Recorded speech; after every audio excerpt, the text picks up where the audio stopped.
네, 미국과 이스라엘의 이란 공습이 2주째로 접어든 가운데 중동 일대 민간 시설로 피해가 확대되고 있습니다. 이란은 새 최고 지도자로 사망한 아야톨리 알레 하메네이 전 이란 최고 지도자의 차남인 모즈타바를 선출했습니다. 지금 어떤 상황인 건지 김덕일 고려대학교 중동 이슬람센터 연구위원 그리고 서은숙 상명대학교 경제금융학부 교수 두 분과 함께하도록 하겠습니다. 두 분 어서 오십시오. 네, 안녕하세요. 자, 먼저 이란 쪽의 상황부터 짚어보도록 하겠습니다. 간밤의 상황이 급변한 부분이 하나 있는데요. 유력하게 검토되긴 했던 것 같아요. 최고 지도자로 모즈타바가 선출됐다고 해요. 어떤 인물입니까? 모스타바는 그 하메네이의 차남이고요. 예.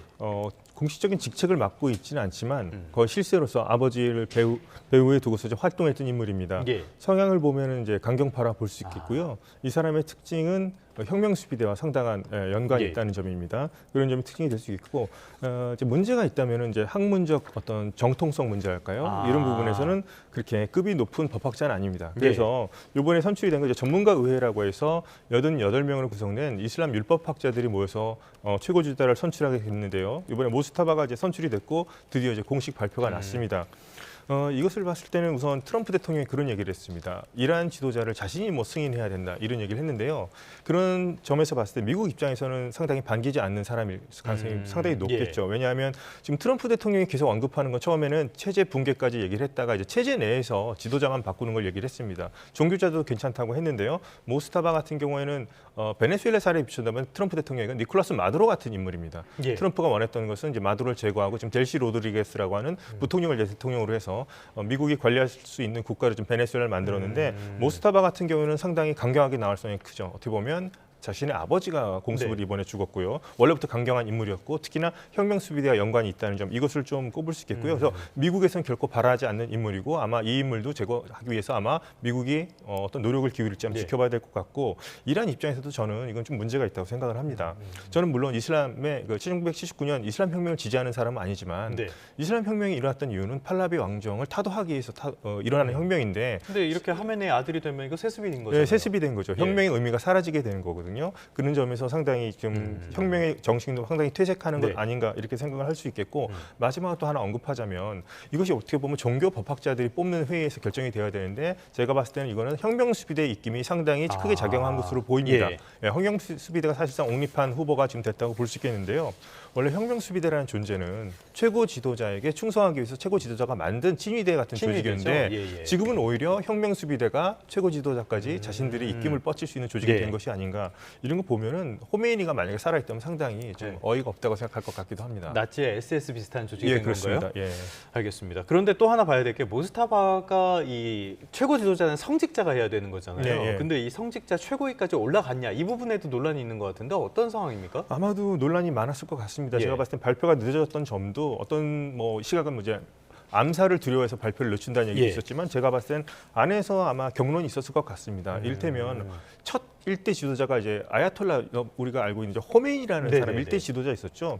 그 사람은 뭐 학문적인 면에서는 전혀 뭐 이론이 어지가 없는 아야톨라라고 하는 높은 최고 등급의 학자였기 때문에 문제가 되지 않았는데 이것이 무너지기 시작한 게 지금 모스타바의 아버지 지금 얼마 전에 알리 하메네이 때부터 어느 정도 좀 급이 낮더라도 최고 지도자가 될 수 있는 길이 열리게 된 거였습니다. 하메네이도 아야톨라는 아니었던 아야톨라가 아니었습니다. 나중에 되고 나서 자신을 아야톨라라는 식으로 편법을 쓴 거죠. 사후에.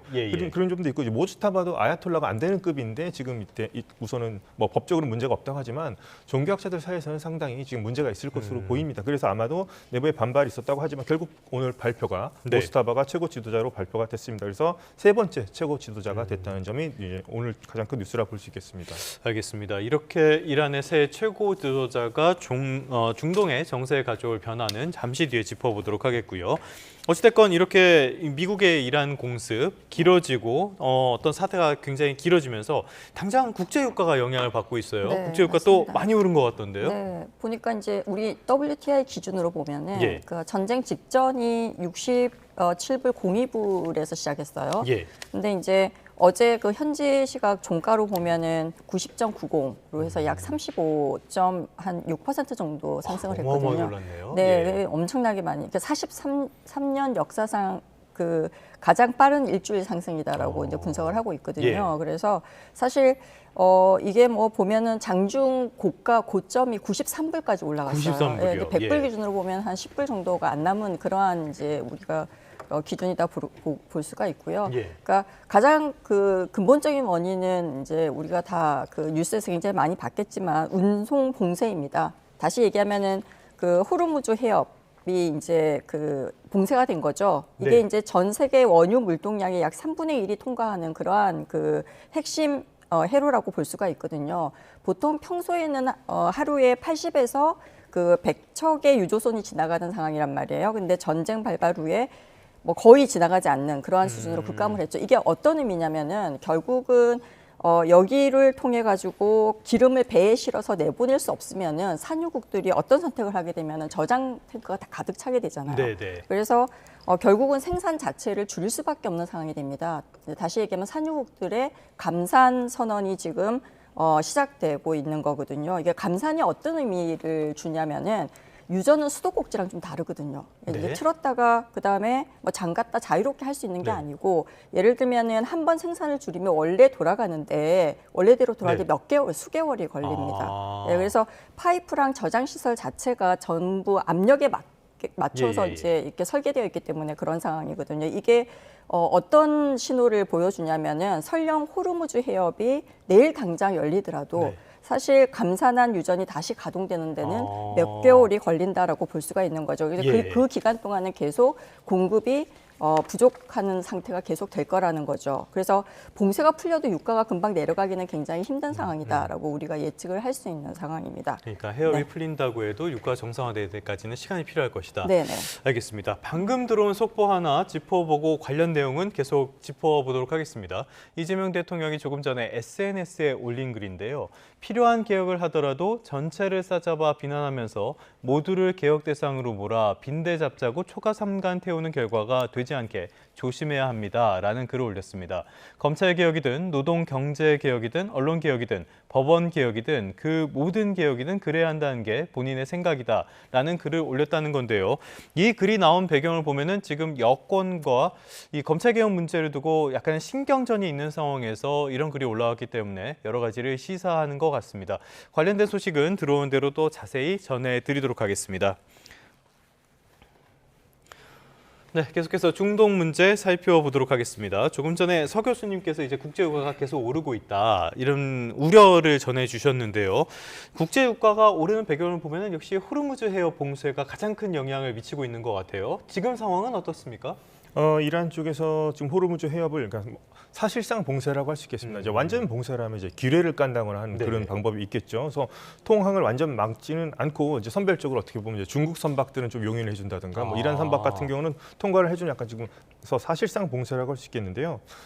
지금 호르무즈 해협에서 계속 이제 유조선들이 만약에 이제 이란 측의 경고를 무시한다면 공격을 하는 그런 네. 상태로 해서 지금 사실상 봉쇄 상태라 볼 수 있겠고 제가 지금 주목하는 것은 지금 이 걸프 산유국들에 대한 공격의 양상이 계속 또 좀 바뀌고 있는 느낌을 받습니다. 네. 물론 이스라엘과 미국이 지난 주말에 대규모 공습을 감행한다고 해서 이제 테헤란을 봤을 때 유류 저장고가 파괴가 돼서 이제 불바다가 되는 모습을 볼 수 있었고 이란 쪽에서는 이에 대한 반격으로 해서 지금 걸프 국가들의 이번에 그 담수화 시설 같은 것들 특히나 눈에 띄는 것이 중동에서 굉장히 중요한 시설이잖아요. 그렇죠. 이제 사막 국가들이고 물이 부족하고요. 그렇기 때문에 바닷물을 이제 민물로 만드는 것을 담수화 시설이라고 하지 않습니까? 이것이 상당히 거기 시민들, 민간인들의 생활이 상당히 중요한데 담수화 시설까지 이제 공격에 들어갔습니다. 예. 근데 제가 여기서 지금 주목할 부분 중에 하나는 현재 이란 같은 경우에는 지역별 사령관, 혁명수비대가 있으면 중앙의 통제를 받는 대신에 지금 최고 지도부가 제거됐기 때문에 지역 사령관들에게 상당한 권한을 지금 위임한 상태입니다. 예. 지방별 사령관들이 지금 현재 드론 공격에 대한 방어를 지금 책임지고 맡고 있는 것 같은데 이른바 이제 모자이크 교리라고 합니다. 이것을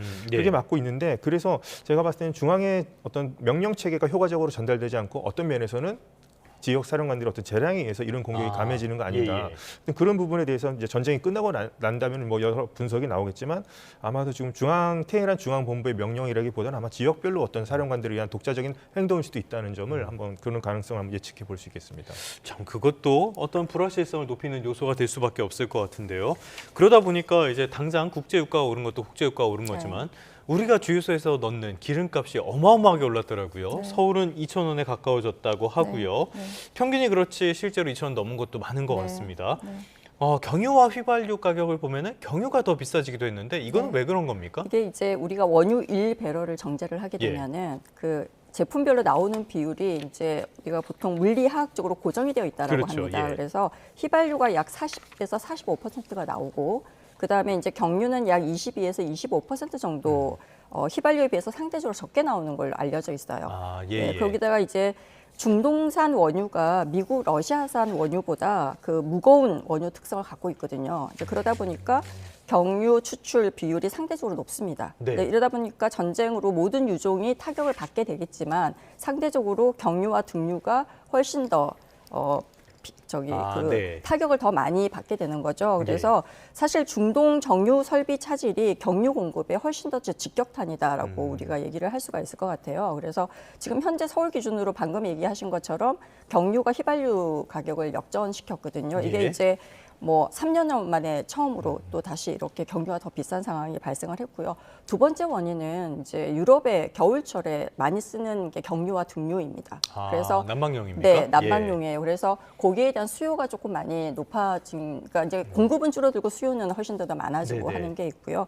그 다음에 경유는 그 산업 필수재예요. 그러다 보니까 굉장히 비탄력적인 구조를 갖고 있습니다. 수요를 줄일 수가 없다는 네, 말씀이네요. 그러니까 예를 들면 이런 거죠. 대체가 불가능한 필수재라는 것은 우리가 가격이 오르면 휘발유 같은 게 비싸지면 대중교통 타면 된다라고 그렇죠. 이제 예. 할 수가 있지만 경유를 쓰는 화물차나 뭐 예를 들면 농기계, 선박, 건설 장비는 사실은 경유 외에 대안이 없어요.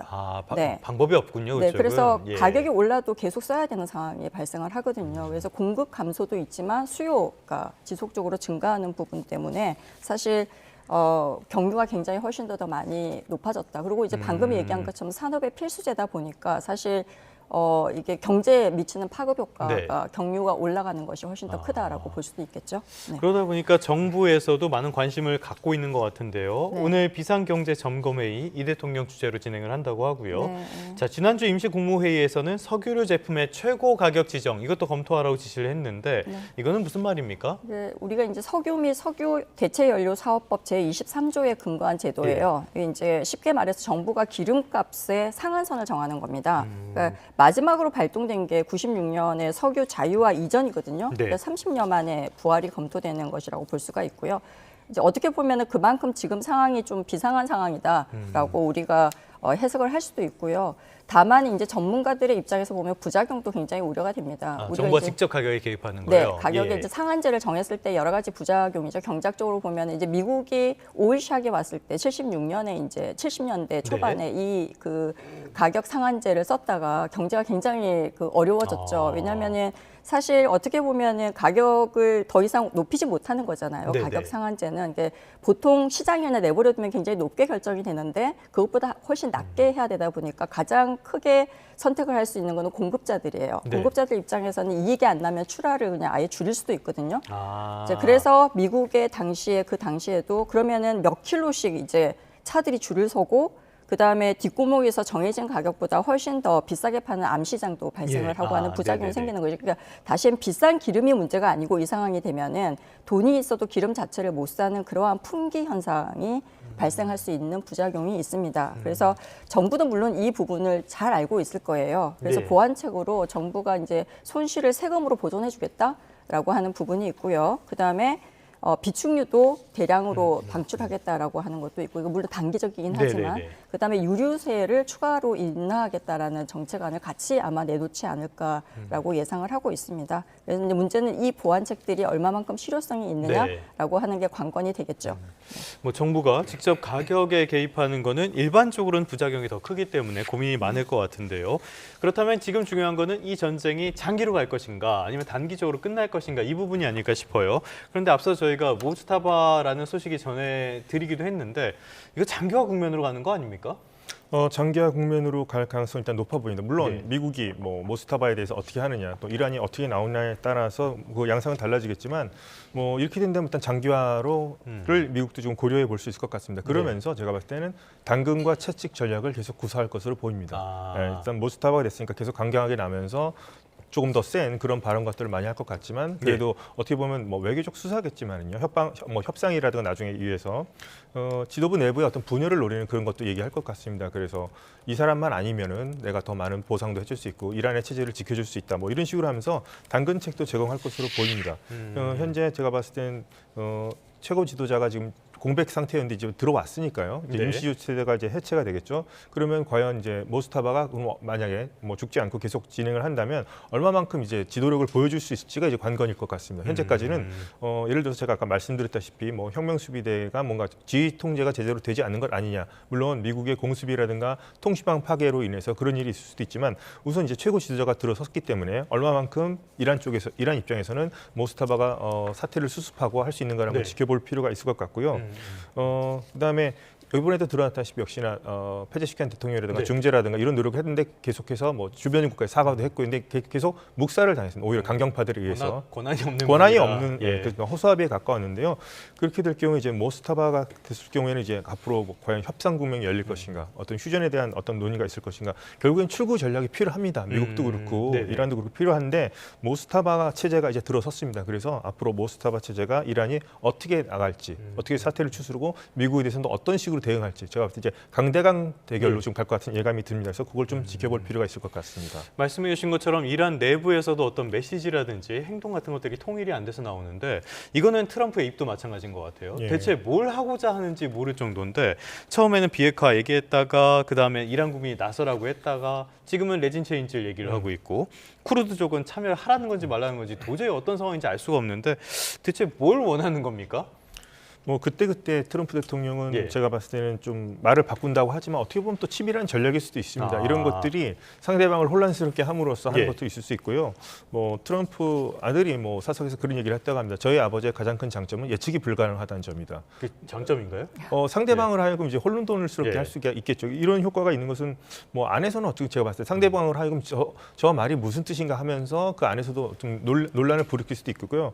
제가 봤을 때는 모스타바 이번 선출에서 보시다시피 제가 봤을 때 분명히 이란 안에서는 좀 강경파가 우세하긴 하지만 다른 의견도 분명히 존재하고 있거든요. 그런 세력에 대해서 트럼프 대통령이 계속해서 뭔가 지금 메시지를 남기는 것이고 그 안에서 협상 테이블로 나와라. 대신 그 조건은 내가 맞는 지도자이자 하며 체제는 유지시켜 주겠지만 그렇지 않을 경우에는 뭐 레짐 체인지까지 체제 붕괴까지 가겠다는데 뭐 체제 붕괴까지 갈 수 있지는 지켜봐야 되겠지만 트럼프 대통령의 어떤 수사라고 할까요? 이것도 한번 제가 계속해서 모스타바 이후에 한번 어떻게 나오는지 지켜봐야 될 것 같습니다. 알겠습니다. 이 지도자의 말의 무게감이 너무 가벼워지는 것이 아닌가라는 생각은 드는데 뭐 본인은 그게 장점이라고 하니까 일단 그거는 그거대로 받아들이도록 하겠습니다.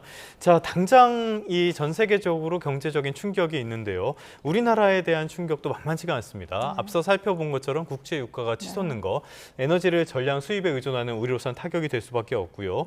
두 번째로는 환율 부분을 봐야 될 것 같아요. 달러 가치가 오르면서 지금 우리나라의 원달러 환율도 만만치 않게 지금 변동성이 커졌거든요. 어떻게 상황을 보고 계십니까? 이게 지금 이제 어떻게 분석을 보면은 그 주요국 중에서 가장 약세다 원화가라고 이제 분석이 나오고 있거든요. 그래서 이게 보면 전체적으로 구조가 여러 가지 원인이 복합적으로 작용하고 있어요. 지금 원달러 환율 같은 경우에는 첫 번째가 이제 우리는 에너지의 94%를 거의 수입에 의존합니다. 그러니까 예를 들면은 미국 같은 경우에는 자국 원유도 있고, 그다음에 이제 유럽도 노르웨이 북해산으로 좀 이렇게 그 완충이 좀 되는 구조예요. 브렌트유, 그렇죠. 근데 우리는 거의 94%를 수입에 의존하고 있는데 문제는 뭐냐면은 에너지 수입 대금을 전부 다 달러로 내야 됩니다. 그러니까 다시 얘기하면은 유가가 30% 뛰면은 달러도 30%가 더 필요한 거예요. 그래서 달러 수요가 결국은 같이 오를 수밖에 달러 수요가 굉장히 연동이 되어 있기 때문에 환율도 함께 오르는 연동 구조다라고 볼 수가 있고요. 두 번째는 외국인이 주식을 굉장히 많이 매도를 했습니다. 그렇죠. 그러니까 달러 환전 폭탄이 이제 발생을 하는 거죠. 외국인 주식을 팔면 원화를 받고 이걸 다시 달러로 바꿔서 해외로 내보내야 되잖아요. 지난주에만 외국인이 코스피에서 수조 원을 지금 팔았단 말이에요. 그러면 이걸 자국 달러로 전부 다 환전해서 나가야 되니까 달러에 대한 수요가 굉장히 높아질 수밖에 없고요.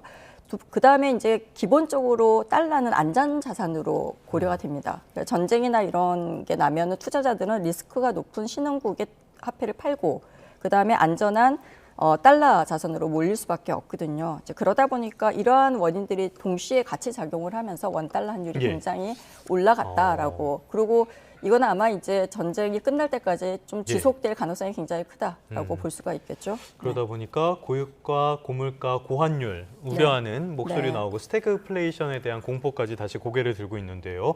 당장은 금융시장에 또 영향을 미칠 것 같습니다. 국내 증시도 롤러코스터도 이만한 롤러코스터는 본 적이 없을 맞습니다. 정도로 변동성이 굉장히 커졌는데요. 이런 상황 속에서 많은 개인 투자자들이 소위 말하는 B2에 나섰다고 해요. 위험해 보이는데 이거 괜찮은 겁니까? 굉장히 좀 위험하다라고 봐야 되겠죠. 우리가 이제 3월 5일 기준으로 보면 신용 잔고가 거의 34조 역대 최대 규모입니다.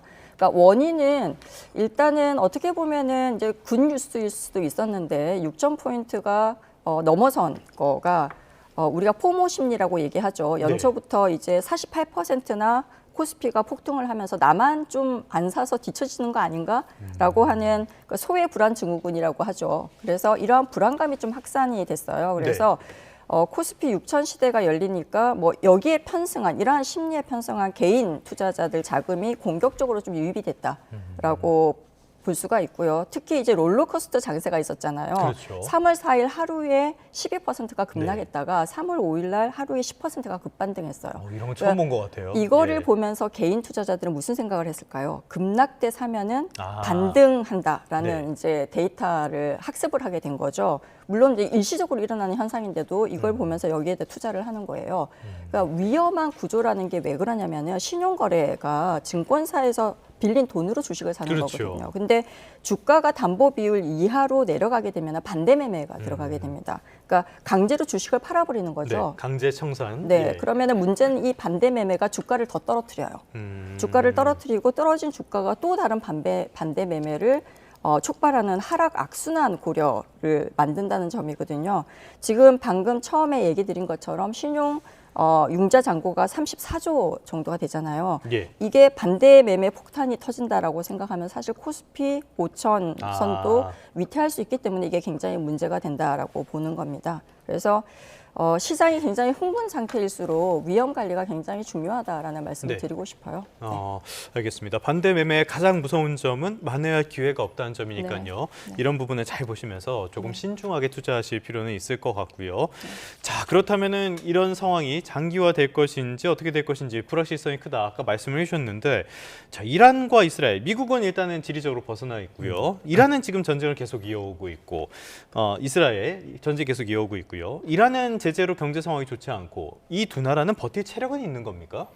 이스라엘 같은 경우에는 뭐 장기전을 염두에 두는 국가는 아닙니다. 항상 보면 2주 안에 끝나는 2주 맥시멈 잡고 되게 2주를 잡는데요. 지난 6월에 전쟁이 있었습니다. 이란 이스라엘 전쟁도 10일 만에 끝났기 때문에 하지만 또 이스라엘 같은 경우는 지금도 레바논으로 좀 전선을 확장하고 있는 상태입니다. 그래서 당분간은 이스라엘도 예비군까지 총동원하면서 좀 장기전 모드로 들어간 것 같고요.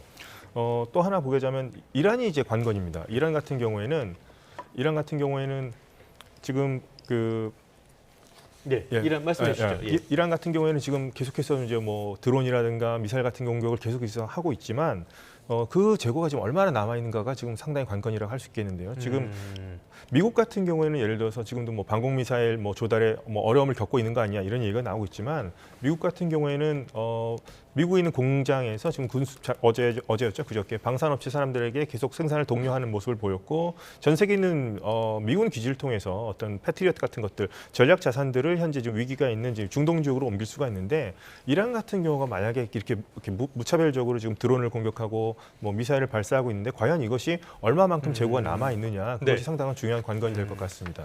알겠습니다. 조금 전에 들어온 소식인데요. 국제 유가가 결국엔 100불까지 넘어서 버렸습니다. 굉장히 지금 오름폭이 커진 상황, 거의 20% 오르고 있거든요. 이런 상황 어떻게 봐야 되는 건가요? 굉장히 많은 그 연구기관들이나 아니면은 그 국가들에서 예상을 한 것처럼 사실 100불이 깨지면은 150불까지 가는 것도 시간 문제다라고 우리가 얘기를 했거든요. 그래서 처음에 제가 말씀드린 것처럼 이 그 호르무즈 해협 봉쇄 자체가 어떻게 보면은 산유국들의 감산 선언을 야기를 시키면서 이게 좀 중장기적으로 결국은 공급 축소가 본격화된다. 그러니까 지정학적 위험이 아니다라는 거에 좀 초점을 줘야 돼요. 그러니까 실질적으로는 우리가 전쟁이 일어나면 지정학적 리스크가 크기 때문에 유가가 오른다라고 보는데 그게 아니고 구조적으로 이제 공급 자체가 굉장히 중장기적으로 좀 줄어들 가능성에 대한 두려움 때문에 가격이 굉장히 높게 예. 오르고 있는 것 같습니다. 그럼 말씀해 주신 것처럼 어떤 심리적인 저지선이라고 할 수 있는 100불을 넘어서면 더 네. 빠르게 오를 가능성도 네. 있다.